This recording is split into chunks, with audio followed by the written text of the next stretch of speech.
Salam sejahtera Malaysia, denyut nadi suara rakyat bergema di channel ini. Disahkan Tun Mahathir yang sudah tua sekarang nih.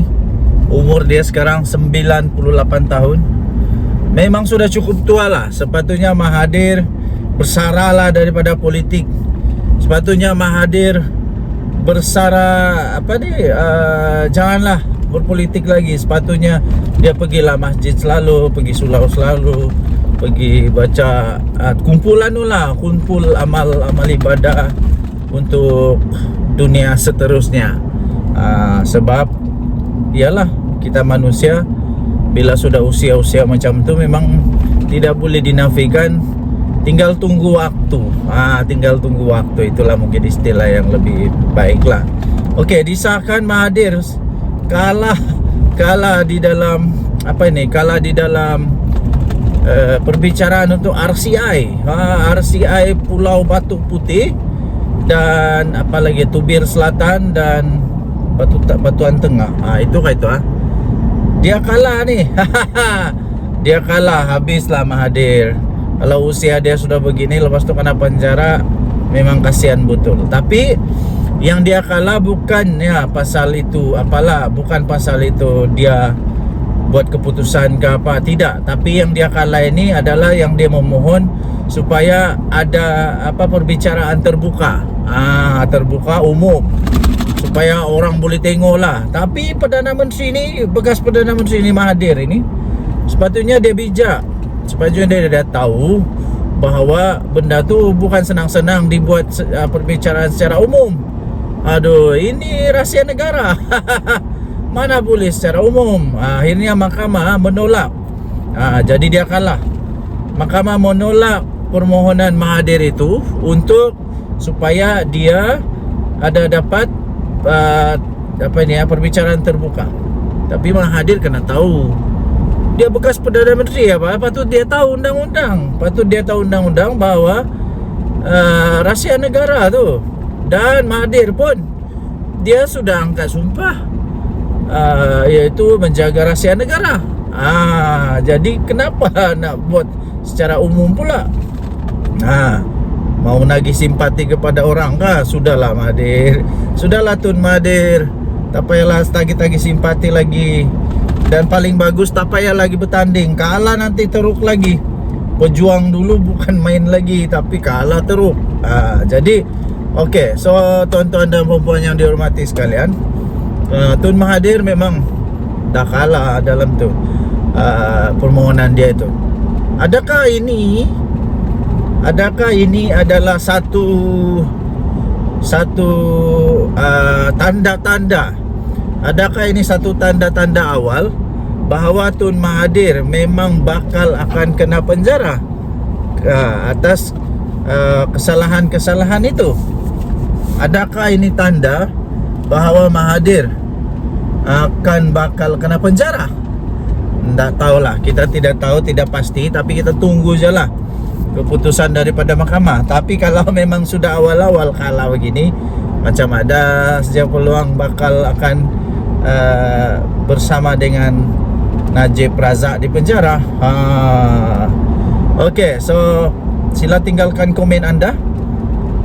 Apa pendapat anda? Adakah Mahathir akan ketahuan? Adakah Mahathir akan ketahuan bersalah? Atau dengan kebijakan Mahathir yang maha hebat itu, dia akan lepas juga? Bagaimana? Denyut nadi suara rakyat bergema di channel ini. Jangan lupa tekan butang subscribe, like dan share. Malaysia kita punya, cintai Malaysia aku, kita jaga kita. Kita jumpa lagi, bye-bye. Salam sejahtera Malaysia, denyut nadi suara rakyat bergema di channel ini. Selamat pagi tuan-tuan dan puan-puan yang dihormati sekalian. Begini rupanya pemimpin besar Perikatan Nasional PAS ni, Sanusi ni. Apakah bendanya dia ni? Sepatutnya kalau memang sudah ada masalah rasuah, cepat-cepatlah buat laporan polis, laporan SPRM.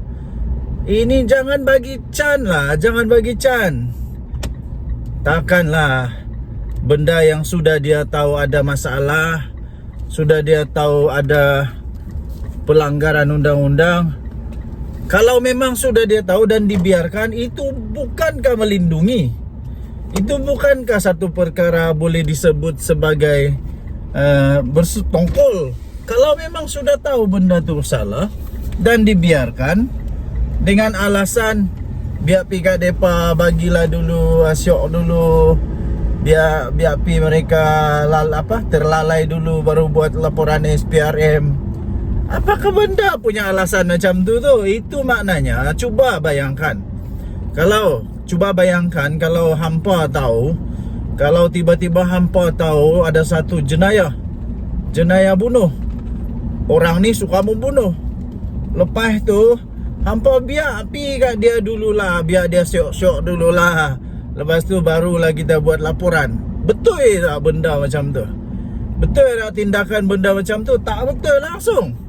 Kalau memang dah ada bukti, pada pendapat saya, manusia yang memang bagus dengan agama, kuat kepada agama, kena bertindak segera.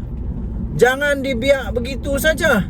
Sepatutnya bila dah ada bukti, cepat-cepat buat keputusan, buat laporan kepada SPRM, PDRM. Jangan dibiar dulu. Ini seolah-olah memberi peluang kepada penjenayah untuk bersyok-syok dulu dengan jenayah. Waduh, Sanusi. Beginikah pemimpin macam Sanusi ni? Takkanlah pemimpin PAS macam ni. Sanusi takkanlah membiarkan jenayah depan mata dibiar dulu. Wah, ini kalaulah tiba-tiba PAS memerintah, dan jadi macam Sanusi buat, bayangkanlah berapa banyak duit Malaysia akan rugi dulu baru buat laporan polis. Bagus kah macam tu? Tak bagus langsung lah. Hak tu salah, pada pendapat saya salah. Ataupun sebenarnya mungkin sebenarnya tak ada apa pun. Sanusi tak ada apa pun bukti, tak ada apa pun dia boleh berikan bukti bahawa ada ni rasuah ke apa ke, tak ada pun sebenarnya. Tapi dia saja gebang-gebang macam tu, sembang kari, cuba-cuba untuk takutkan kerajaan. Mungkin macam tu sajalah mungkin. Sebab pada pendapat saya, kalau memang betul-betul dia ada bukti, dia tak sepatutnya untuk membiarkan benda ini begitu saja. Dia tak sepatutnya untuk membiarkan penjenayah itu terus melakukan jenayah. Sekarang Rafizi cabak dia untuk lapor benda tu kepada polis. Tapi itulah yang hairan dia tu, tiba-tiba saja dia kata dia akan buat laporan bila tepat masanya. Paling seronok lagi dia kata biar pila kasih syok-syok dulu lah. Aduh, pelik. Apa pendapat kamu? Apa pendapat anda? Sila tinggalkan komen. Denyut nadi suara rakyat bergema di channel ini. Jangan lupa tekan butang subscribe, like dan share. Kita isi minyak dulu. Bye bye.